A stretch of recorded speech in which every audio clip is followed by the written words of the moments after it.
Okay, so I have a piece of apple mounted on here, and so this is for the hat, and I like it to be something a little more figured or variety of colors in it. Unfortunately, I think when I get this down to a finished diameter, it's probably going to be a little small for that body that I turned, but it'll give you the idea.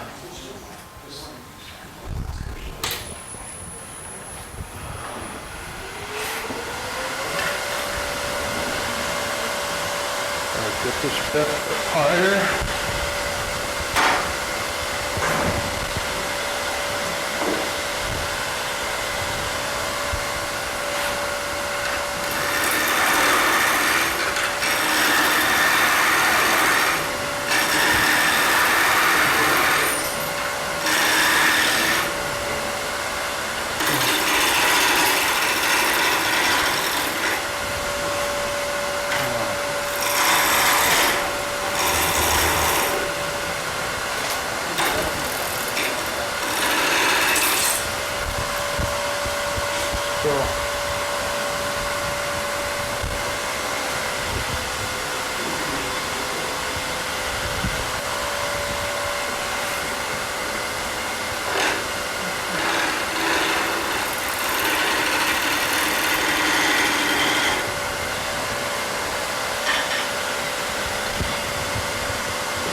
You can tell a lot by listening to the sound of the cut. You hear a lot of chipping there.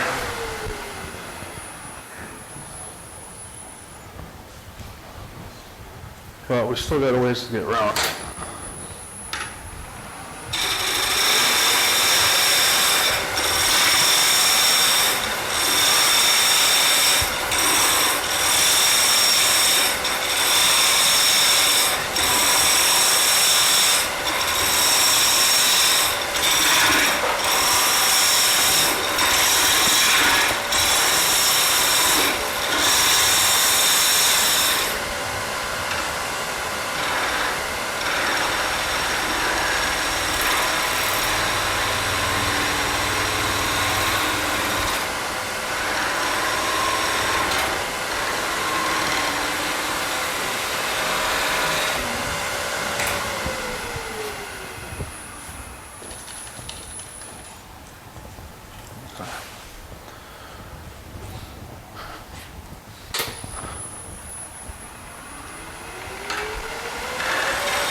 Too high.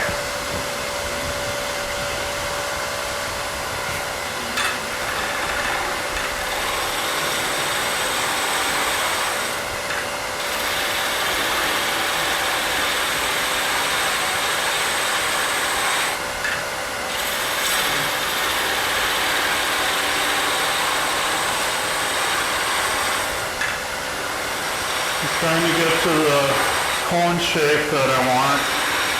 And then I'll try to take even cuts.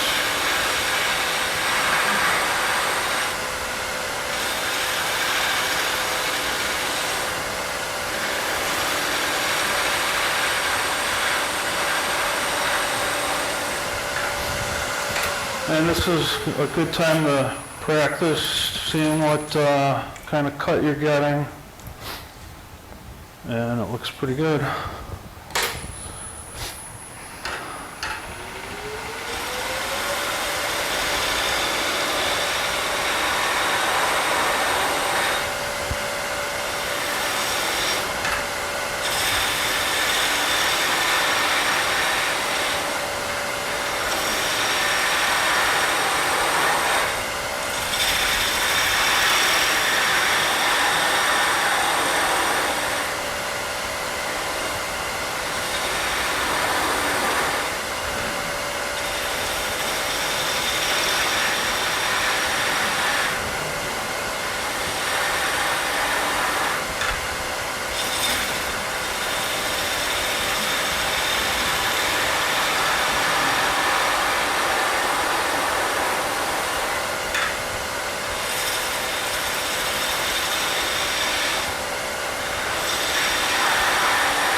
So this is a good exercise for learning the skew also, because as you're turning from a larger diameter to the smaller diameter, the angle is changing. And it's a matter of trying to keep that cut the same all the way across. You watch the top of the piece, you can see the line moving across and the thickness that you're taking off.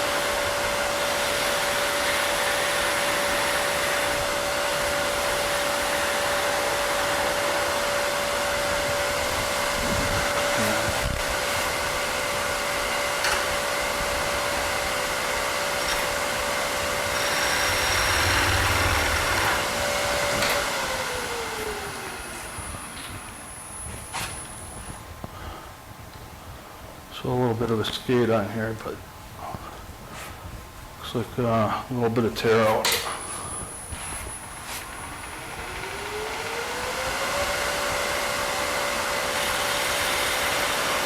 if I can get rid of some of that.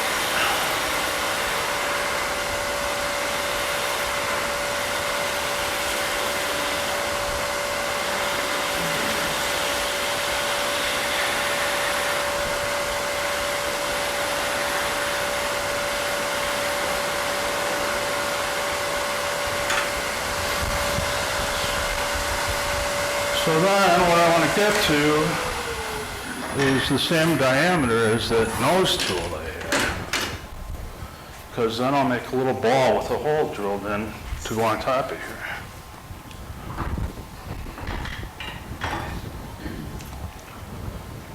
So it's still fairly large.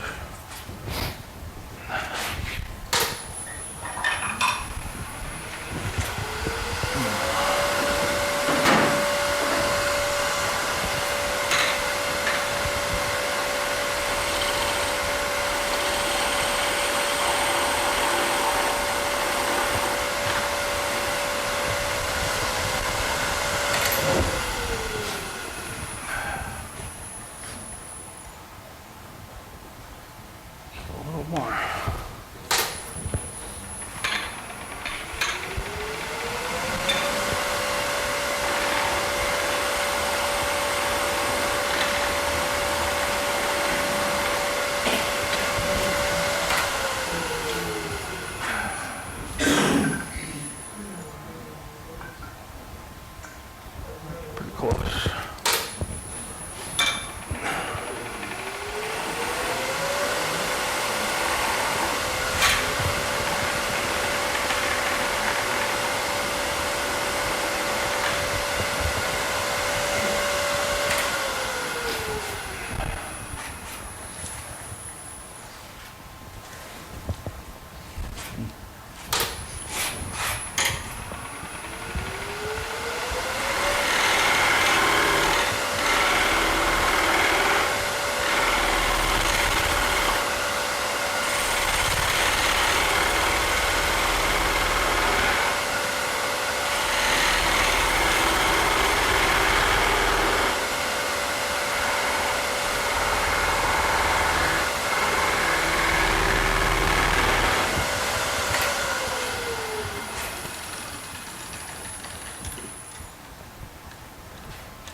Okay, so during break, I had a lot of questions about sharpening these. I use Gnome diamond hone. So when I purchased the skews from him, I purchased his diamond hone, what he uses to sharpen them. And neither of these have seen a grinder other than his original grind. Now, if you can see, there's a little bit of his original grind there on both sides, so it's ready to go on the grinder again.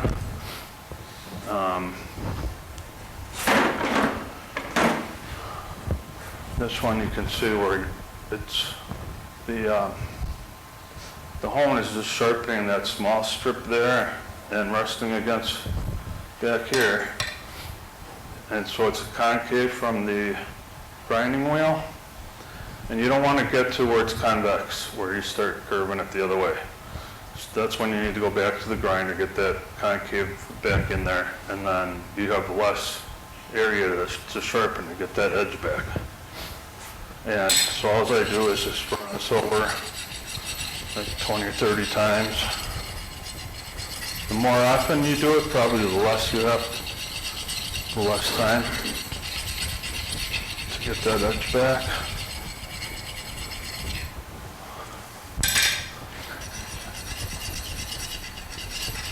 What size grid is that thing? 600, I think. Yeah, I don't remember what it was. And then I just run it across the two flats to get them point sharp. And that's all I do. So I've turned a couple hundred projects with these over the few years, and I haven't had to put it on a grinder yet, but it's about time. So let's see if I can get a little better surface on here now.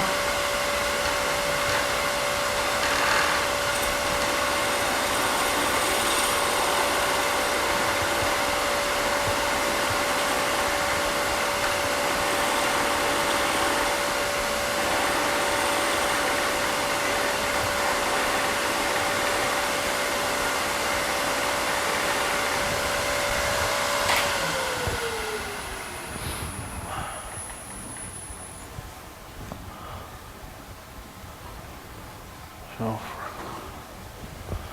it's not too bad.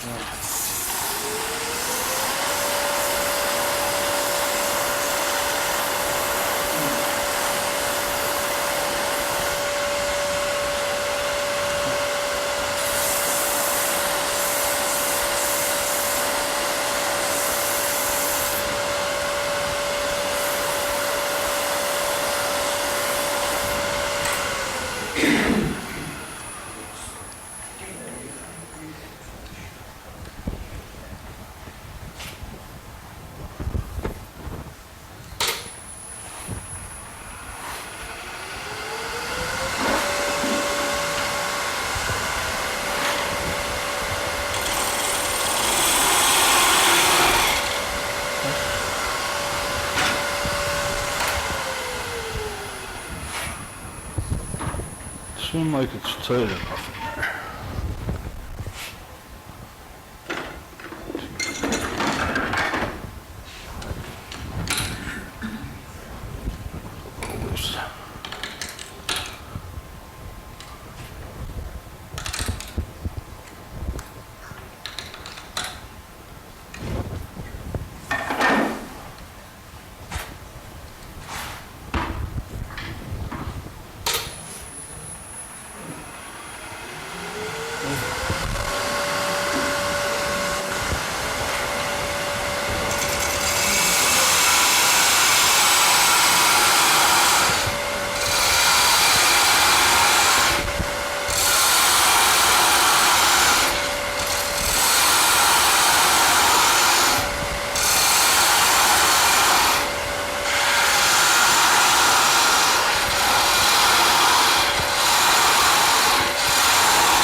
So again, concave this, or this is going to go against the body.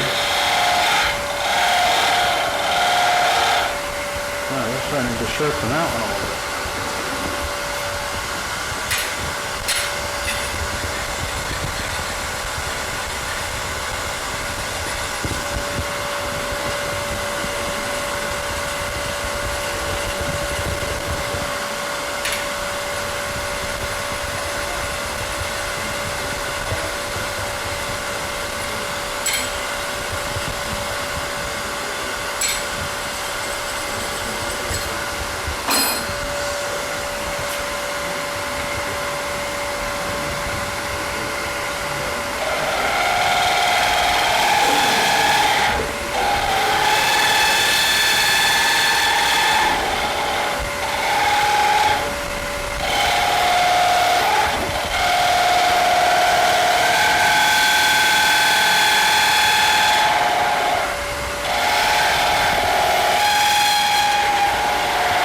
Apple's some tough stuff.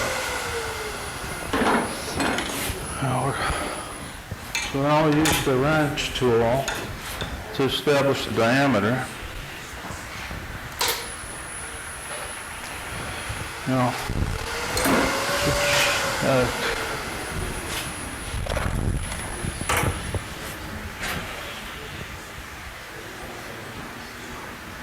good.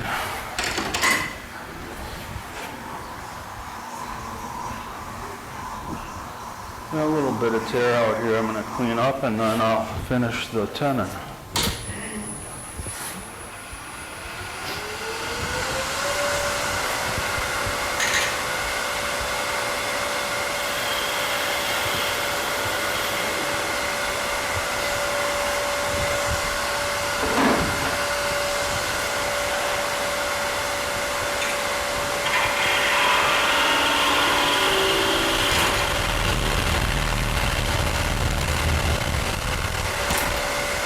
I basically just establish the diameter, and then I finish it up with the skew.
Jim, can you just comment on when you use the long tip of the blade up and when you use it down? Well, I use it down to do like V-cuts, and you know, the long point down and the short point down for doing beads.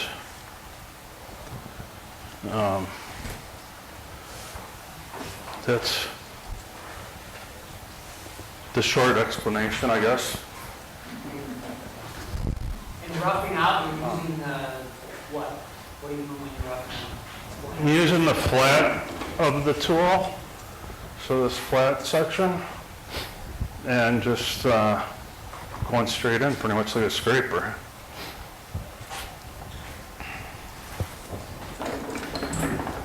Any other questions before I start it up? Part this off.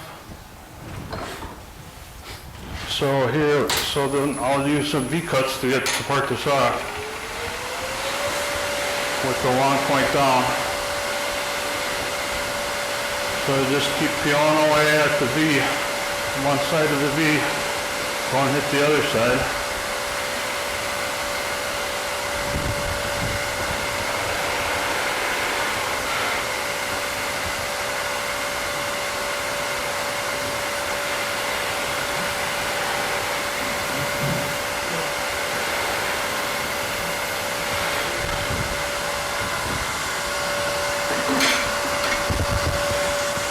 10, like I said, it's a little small for this body, but you get the idea. Why do you leave them both concave? Just to be sure that I'm gonna have a good fit here and have the outer edge touching all the way around. And then I also use this tacky glue and put it around the outside edge.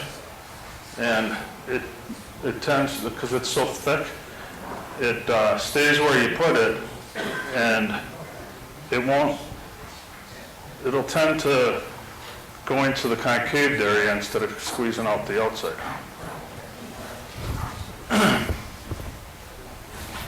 So that's those two pieces.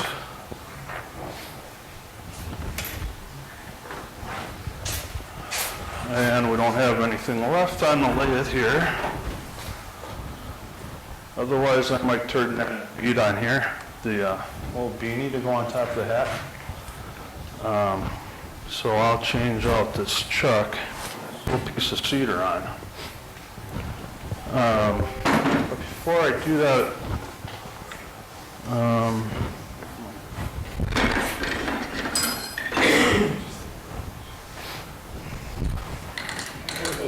so with these jaws, I make that little tenon, but I also mount a piece of wood that's 2-inch square in between the jaws like this.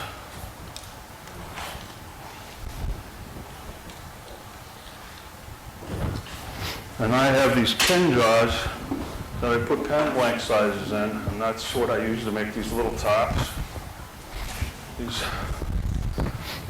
These little tops are my turning exercise when I've been away from the skew for a while. And I do these totally with the skew. And I'll do 5 or 6 of these in about a half an hour, and then I'm warmed up on the skew again. Put it by the shop.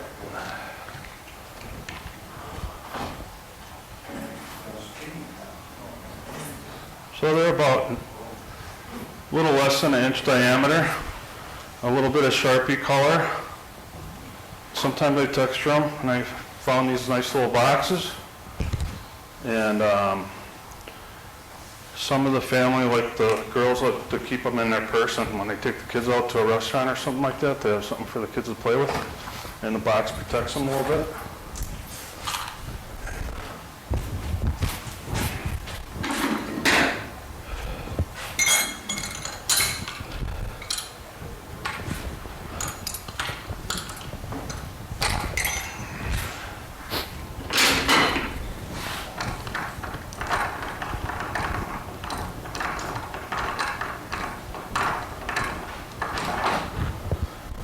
And then if I got pieces of wood that are like in between size, then I'll turn a tenon like this and use it in these thick jaws.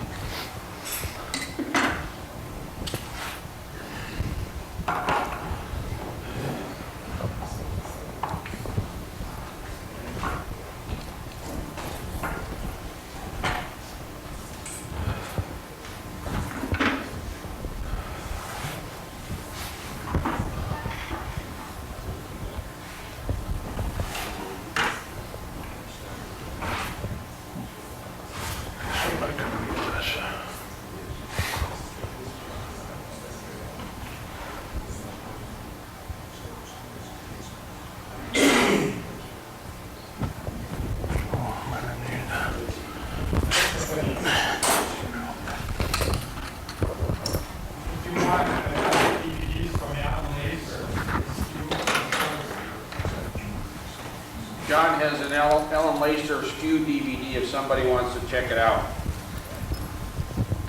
Highly recommended. He does a really nice job.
See what kind of cut I'm getting here.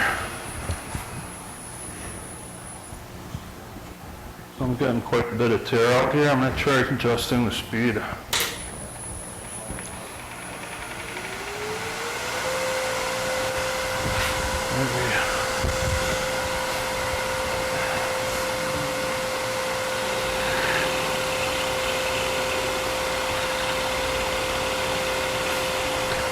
Feels like a better cut.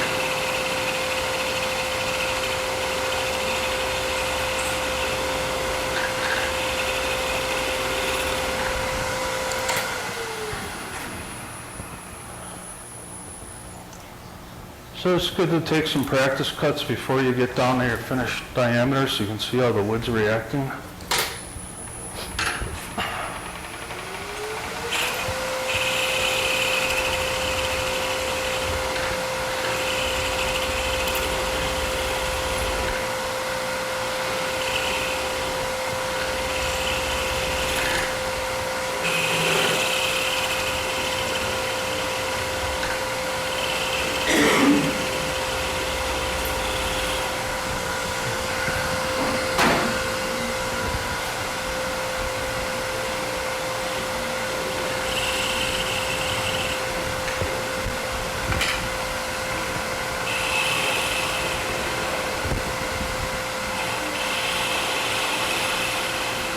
There's the long point down again.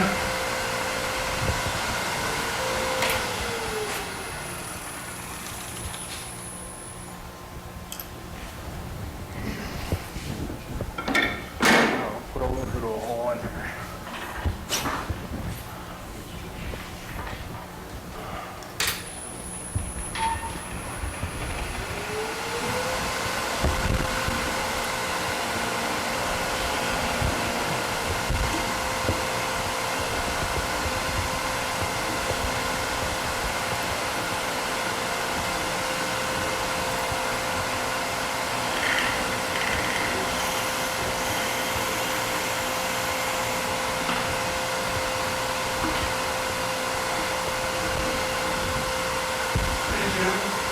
Yep. Start tapering off here in another 5 or 10, okay? Okay, I'm just going to finish this. That's fine, I didn't know where you were at.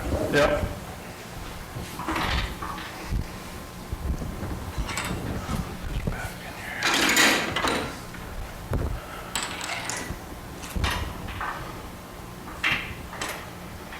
Now, I guess I can leave this off.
So you can see I switched back and forth a little bit on the 2 points.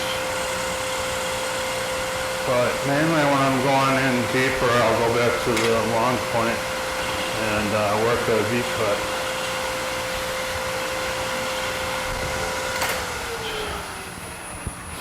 See what kind of cut we have on there. And it looks good, just a little sanding to get rid of a couple lines. Doesn't look like any tear out showing up, so it goes real quick.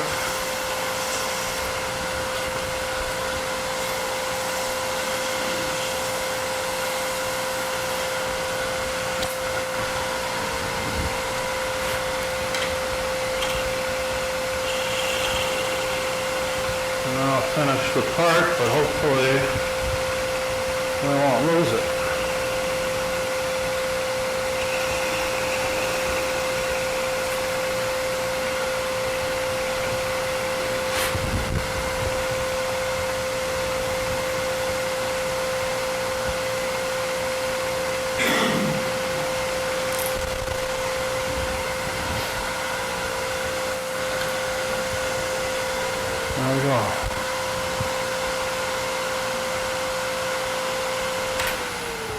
So there's a little nib on there. A few rings, but it'll sand off pretty easy. Sometimes just take the skew and pop that little bit of wood off the top there.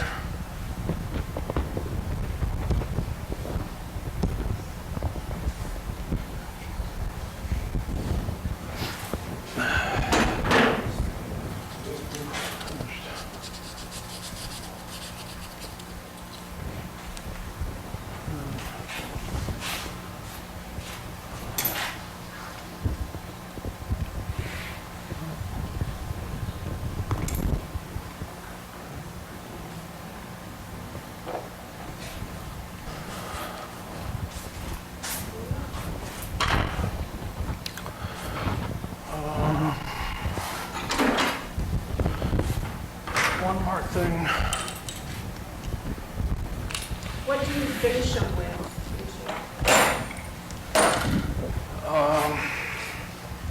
I use the, what is it, the bowl finish at Central, the main brand they have up here. General Finishes, yeah, the bowl finish. I use that on everything. A little can, by the time I get to the bottom, it's already starting to jelly and I'll have to get a new one. So that's all I use.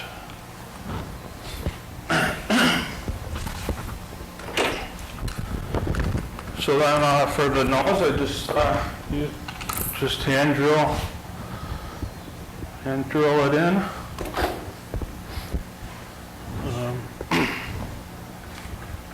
Well, I can just.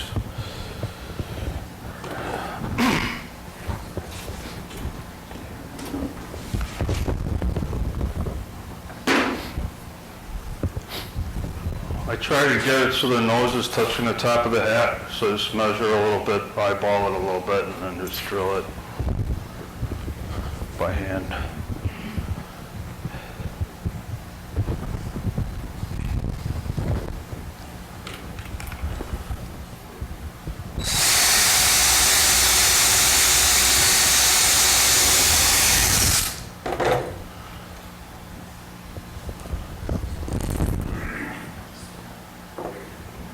That's pretty much it.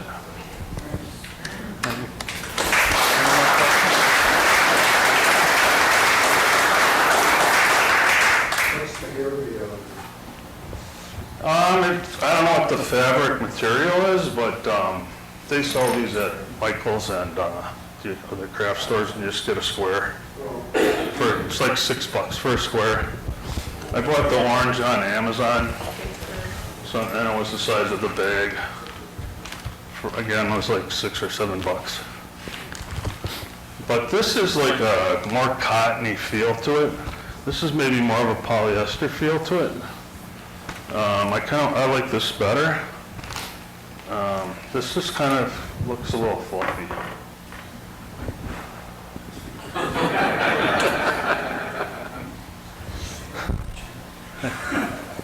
Anything else? And how do you fasten the hair on it? Well, so to cut it, so here I got one that I cut out. And I use this tacky glue, and I use these X-Acto knives, and I use the tip of one of them to just kind of tuck it in and poke it down into the glue. It's like really thick glue, and it works really well for this. And then I take the edge of the fabric and tuck it under the nose and around the hat. So one gets a little gooped up with glue, and the other one I keep sharp. And then when that one's a little dull, then I'll probably switch it over to the glue side. But when you cut this, what I've been doing is, so you cut it on the back, and at first I try to make a pattern and draw lines on here, and all you really need is a triangle. It doesn't have to be a rounded cut or anything. The fur does that for you. But you want to just score, can you get this on the camera?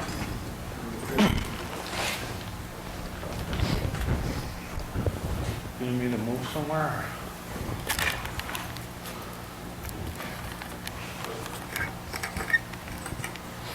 So I won't cut another one out, but just show you how I make the cuts. Let's see here.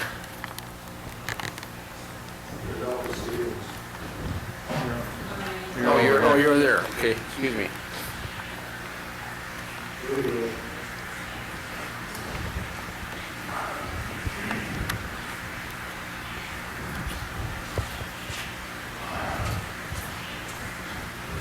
So, can you see the blade all right? So I'll just, like, not compress it too much, just kind of lay on top and just kind of score the top a little bit. And then you'll see how I'll get a little separation there. And then I'll stick the point in there and finish cutting those fibers. And the fur I'll just kind of get out of the way of the blade to finish cutting the fabric. So you're really cutting the So mesh backing, correct? Yeah, so Goes all the way through? then the fur doesn't get cut off. And the scissors wouldn't work because of cut fur, right? Yeah, you'd have to have like a really pointed scissors and stay under the fur, and I don't know that you'd have a sharp enough one to cut this, you know, because it'd be such a small pointed scissor. This is the best that I've found that works pretty good.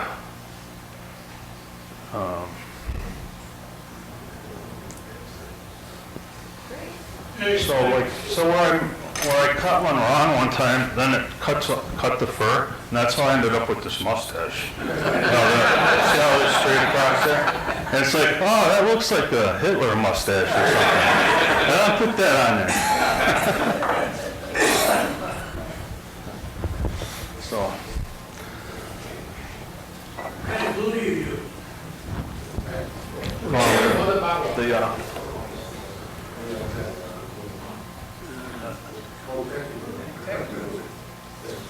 and it's really thick.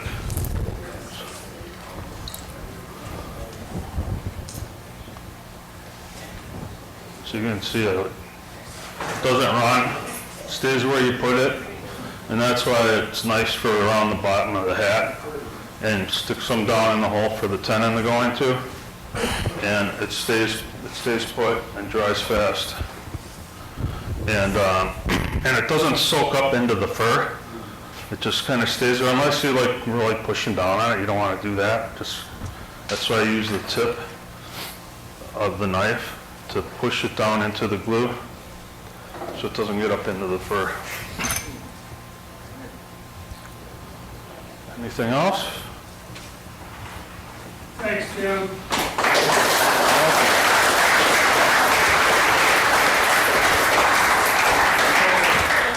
We're gonna do the wood raffle, so I'm just, before we start that, thanks for coming. As those of you who are not participating in the wood raffle, we're probably gonna start to move on out of here. So, thanks for coming, and we'll see you next month, and, keep turning. We expect to see a lot of gnomes on it.